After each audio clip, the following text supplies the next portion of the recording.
Welcome everybody from the Sparx Systems YouTube site. It's great to have you here today. Once again, we're looking at our urban parking system that we've developed in Enterprise Architect. My name's Scott Hebbard. I'm joined by Stephen Maguire, and today we're going to take our urban parking system and actually export some things from Enterprise Architect so it can be used and consumed in other tools and reports and in other ways. So welcome, Stephen. Great to have you here again today. Thank you for the introduction, Scott, and always delighted to be here.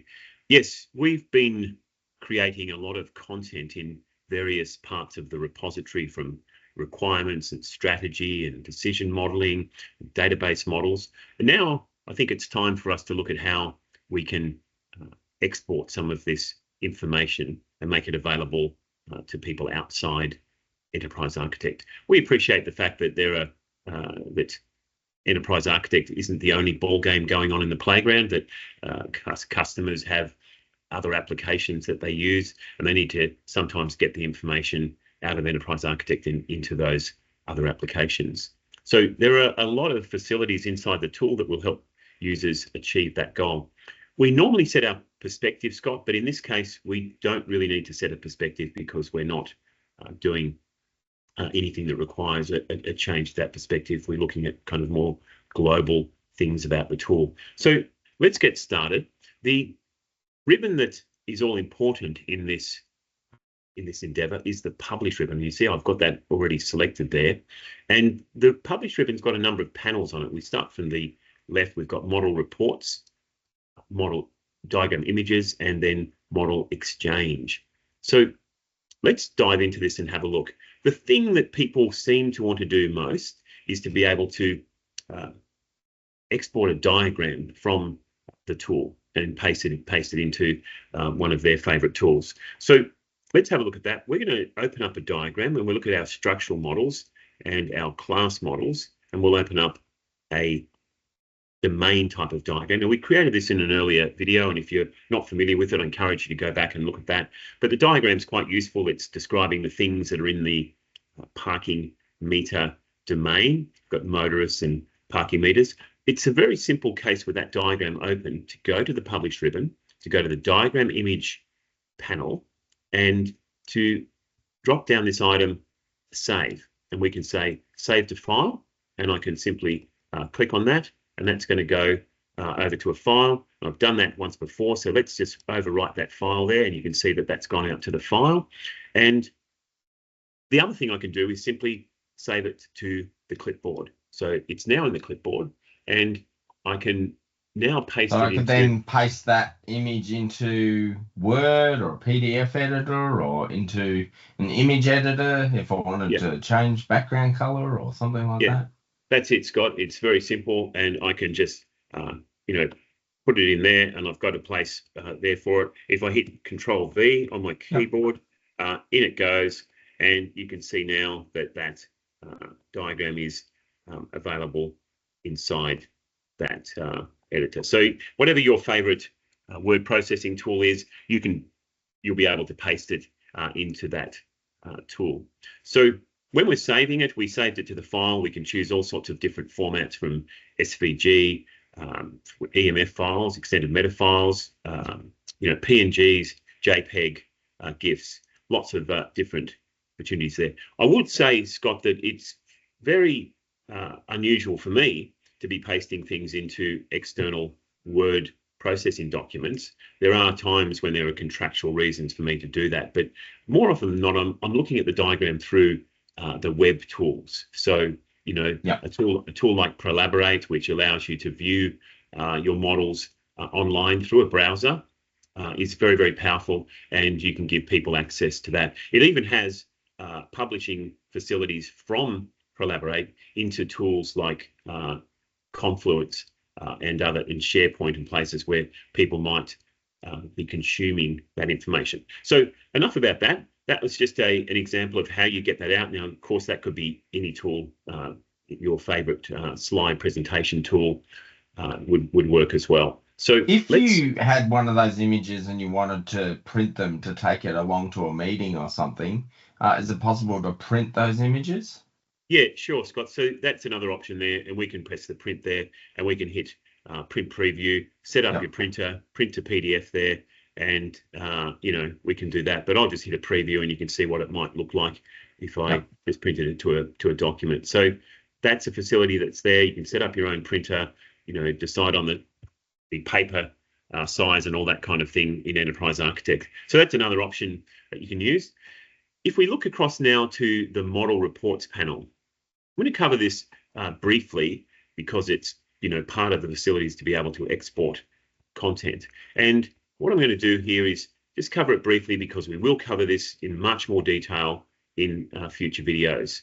So let's look at this drop down here, and we can say generate documentation, and that pops up a dialog box there.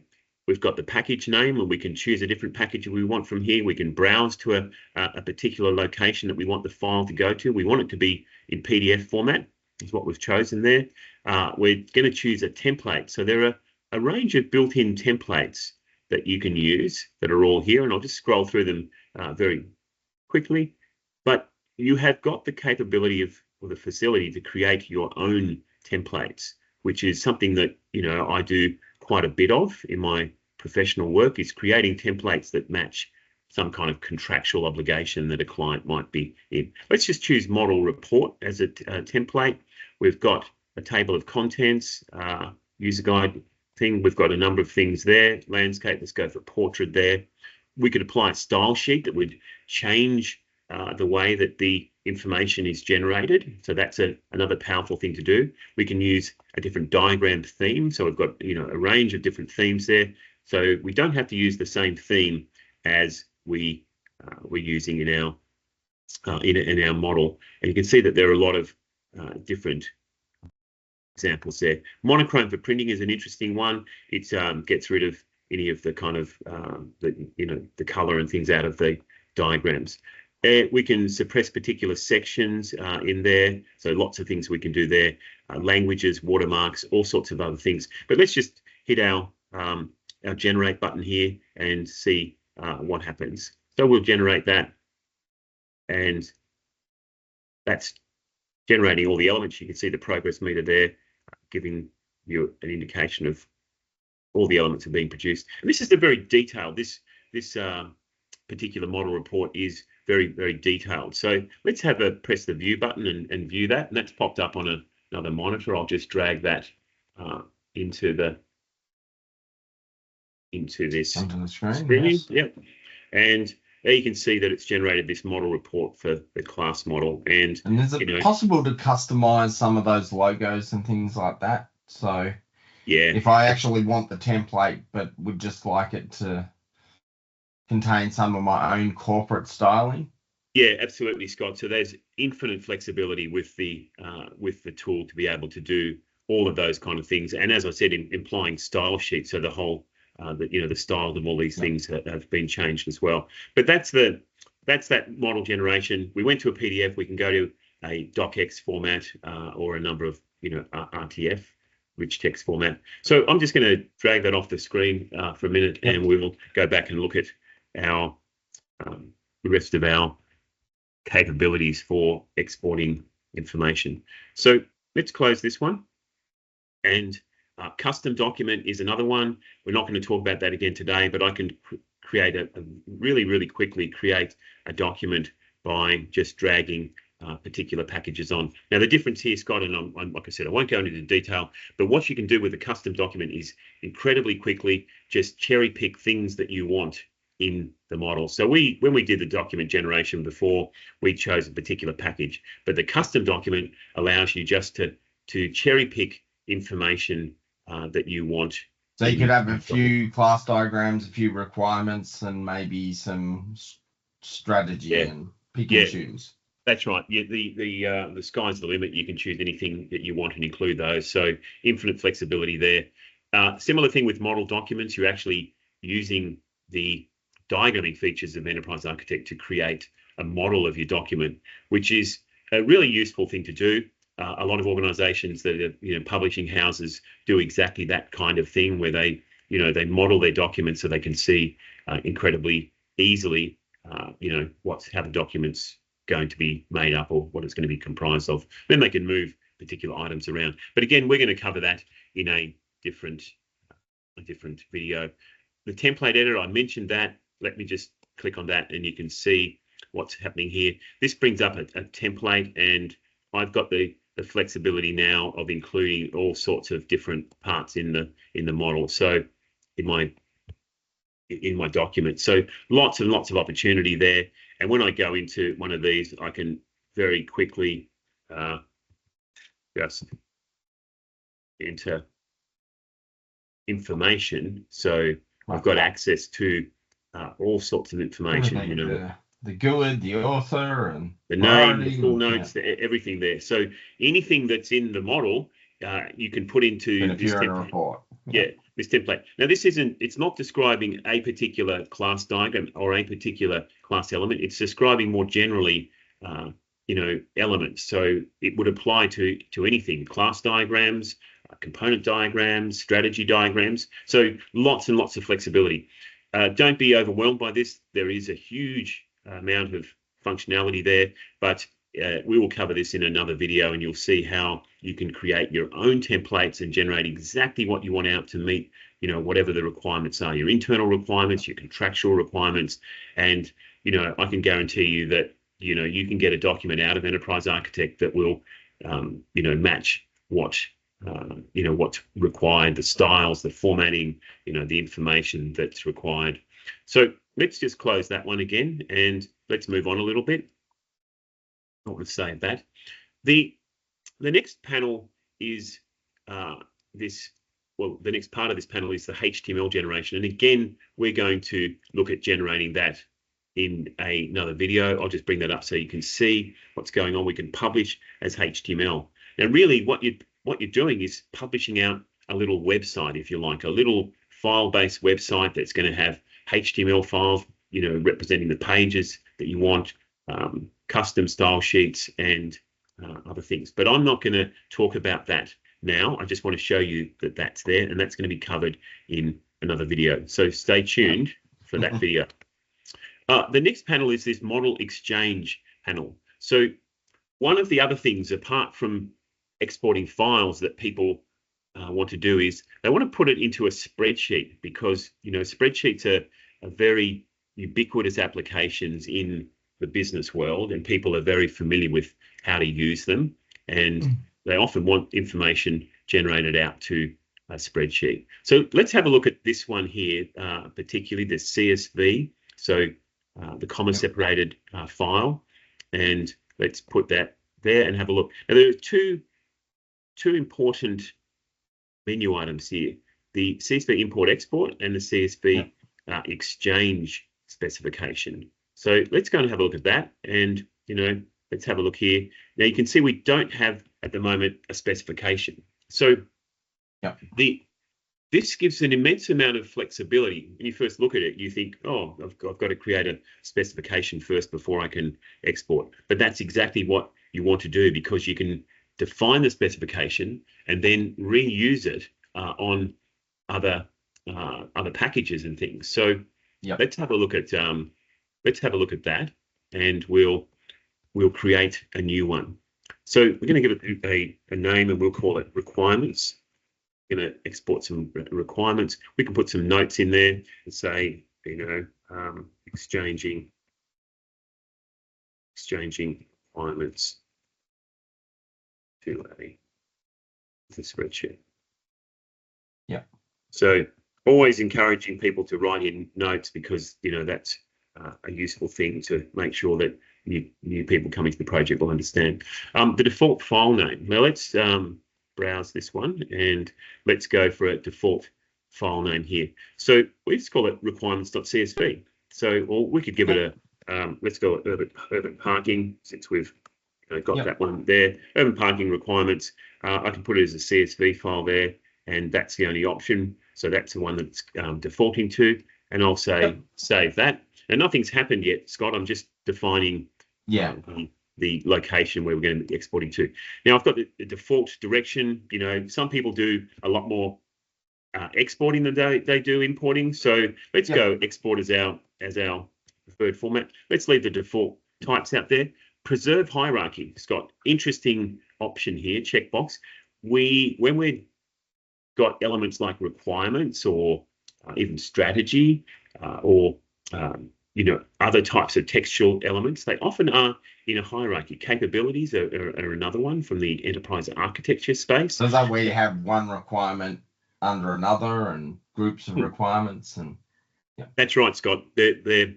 We need to complex information. We need to group, and we do that with requirements. And we say there might be a general requirement for weatherproofing, and then you might have a number of different ways of requirements for weatherproofing a parking meter, for example. Yeah. So let's leave that. Let's leave that by the by, and let's put in some available element fields here. So we've got these available fields, and we can just simply cherry pick the ones we want. Let's say we want the name, and let's say we want the notes, so the description. Let's add that in, and you can see what's happening is that they're going down into this file specification section down there. Let's go for the author as well. We want the author in there, and there it is. We'll go author. Priority, that's an important one. Let's add that one. And let's now add some other kind of metadata, if you like. So we've got the name, the notes, the author, the priority, and let's add in the type of element as well. So that's an important one, Scott. It gives when we're importing, again, if we wanted to import, we would be able to know what the type is. So I'll put the type there, and the other thing I need to put in is the GUID. So so basically you're exporting part of the requirement to a spreadsheet, not every single attribute. Is that correct? Yeah, that's exactly right, Scott. The requirements can have all sorts of different properties, including tag values, in addition to the enterprise architect properties. And so I'm cherry picking the fields that I want to be exported, and that's going to provide the specification for the file. Now, I've put these in this order. Now, having done that, I look at the type and I think, I really think I might put that a bit higher up, and I might put it after the notes so that people know that that's the type. And again, that's not necessary for an export, but it is necessary for an import, and we'll see how we can import this again. So let's have a look at that. Let's save that specification. I think everything's right there. We've got a delimiter. I think that will default to the comma anyway. So let's just save that. Having saved that, let's close that now, and let's go and find something that's hierarchical in our model. We did mention requirements as being something that's hierarchical, and you can see there that we've got a number of elements, and they are in hierarchy. So we've got an element for the display panel, and it's got some child ones, vehicle registration number display, the time display, the payment display, and the display visibility there. So let's just select that functional requirements package there. Now let's return to our model exchange, this time choosing the CSV import export. So you can see here that we can choose a specification. We've only got one at the moment, so it's defaulting to that. The package name is functional, where we've got the file specification where we're going to export it to. Let's not worry about types. The action is exported, it's defaulted to that. Include subfolders, export column names. So let's do that, and let's run this export. You can see now that that's all been exported. That happened very, very quickly. And let's go and view the file. And there we have it. It's popped up on that screen. Now let's do a little bit of arrange formatting in Excel. I think we go to this here and we say auto fit column width, and we've got that then now, the name and the notes, and we've got a very long note in there. We can change that, but you can see that all of that information has gone in. The author there has gone in, the priority, and this GUID. So don't be frightened by that, Scott. That's a really powerful part of the tool that allows you to pretty much universally, anywhere in the world and any time in the world, that this GUID will be uniquely identify this particular requirement. So very useful there, Scott. It's in. I've opened it up in a Microsoft tool in Excel, but because it's a CSV file, I could have actually opened it up in any tool at all. So let's close that for tick. It's asking me whether I want to save the changes to the file. I'll say don't save for that out of there. So we've exported that now, and in a future video, we'll look at how we can import that as well. So, that will be a video to stay tuned to. And it's, again, a very simple thing to do. We'll just cover it here. You can choose a particular location and you can say import, rather than export from that file. So let's close that and let's continue our journey looking at some of these other options here. Package control is an interesting one. It's all about people working offline, if you like, and having content that's outside Enterprise Architect.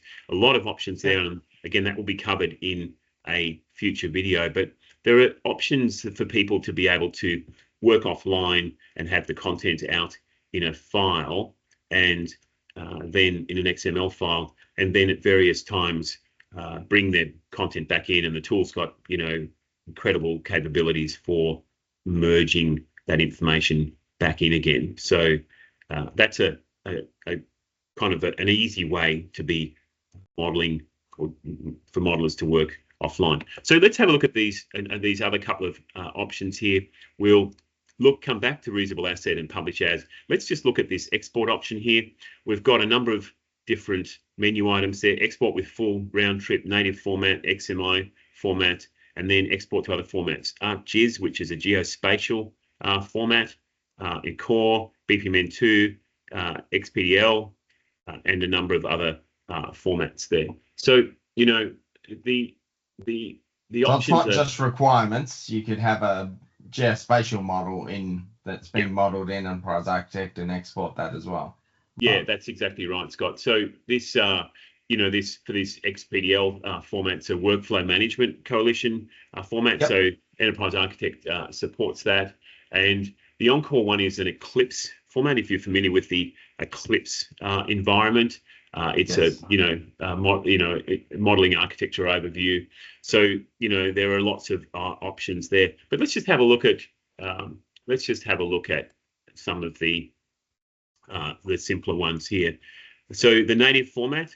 Let's just choose another item here. We'll just go down to maybe our information models there. No, we'll go down to our structural models again, and we'll choose that class model. But we can export native format and XMI format. So let's just go native format there. It's asking me telling me that it wants to produce an XML file, and it's going to be called this class model.xml. I can export that, and you notice that there are options here: native format in XML or XEA. So a number of different options there, and XMI formats. We've chosen the native format. Let's just go with XML and export that. So once you have this file, can you then email it to someone and they can open it and import it and ingest it using Enterprise Architect? Yeah, that's exactly right. So that's the nature of the exchange thing. And it's not only Enterprise Architect, other tools that support these formats, then it will work. When we're exporting to native format, you're right, it would just be for Enterprise Architect users. But when we export to XMI, then what we're saying is we're going out and making it available to other tools. So if you have a third-party tool that says it's XMI compliant, then you know that you can move things between Enterprise Architect and that third-party tool.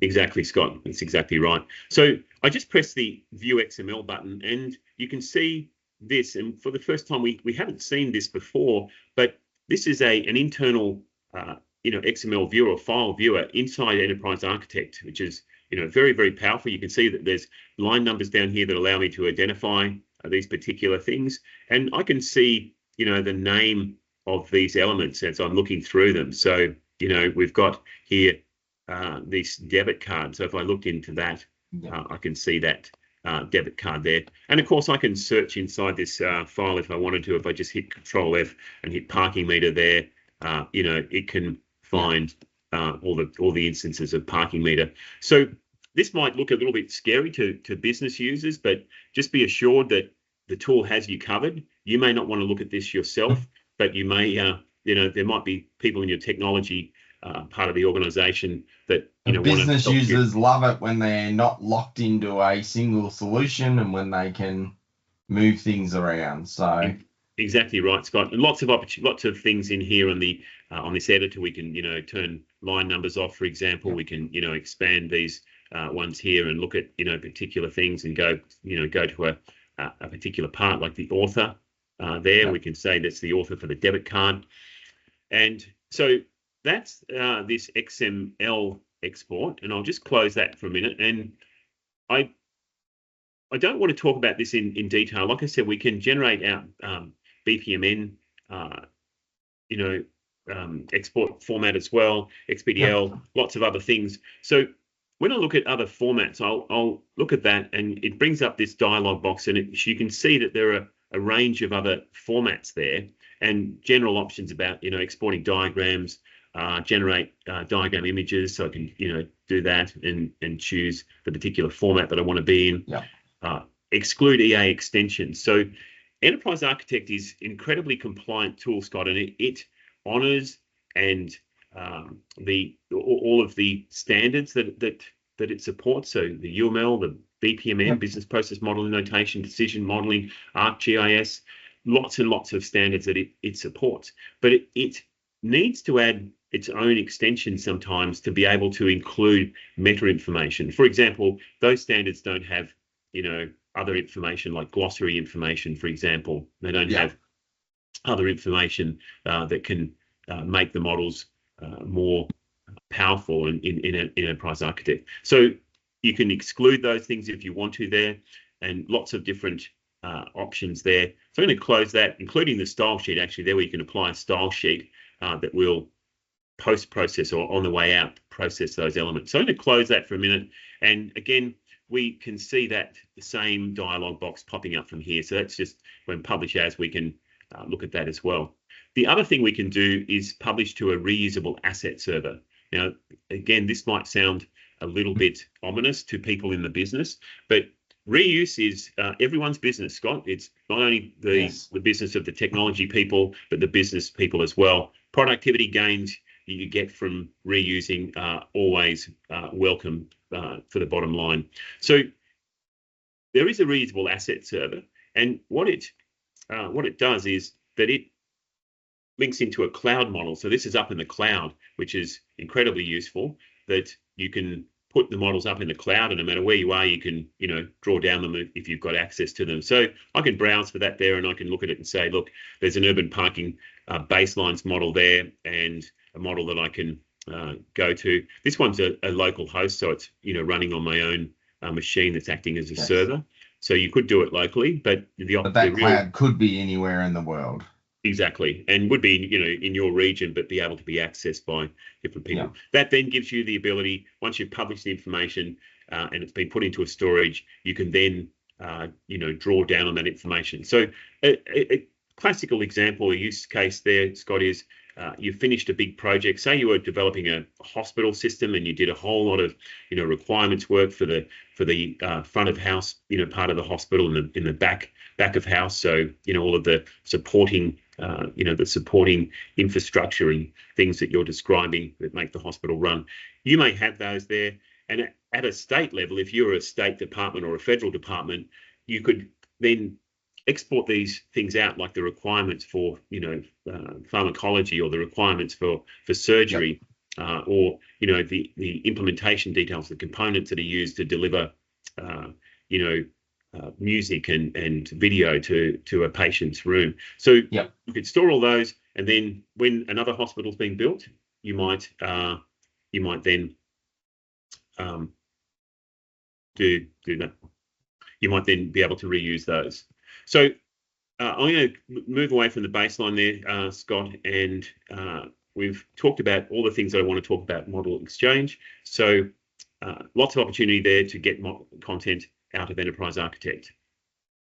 Excellent. Thanks, Stephen. It's great to see that there's so many options and lots of interoperability between third-party products, lots of ways to get images and files into reports and documents, and The CSV option allows you to get things into a spreadsheet, and I know many businesses still use spreadsheets in every part of their operation, so it's really quite powerful. If you've enjoyed the video today, we encourage you to like, comment, and subscribe. We always love your feedback, and we look forward to growing the Sparx Systems YouTube numbers, and be nice to get a gold plaque up on the wall, so please feel free to subscribe. As always, if you have any questions about the model or about exporting things or document generation, feel free to reach out to Stephen using his credentials. His LinkedIn credentials are listed in the description of the video below. So thank you once again, Stephen. Great to have you on board. Great to see how easy it is to export things in Enterprise Architect. Have a great day. Always a pleasure, Scott. Thanks, Stephen.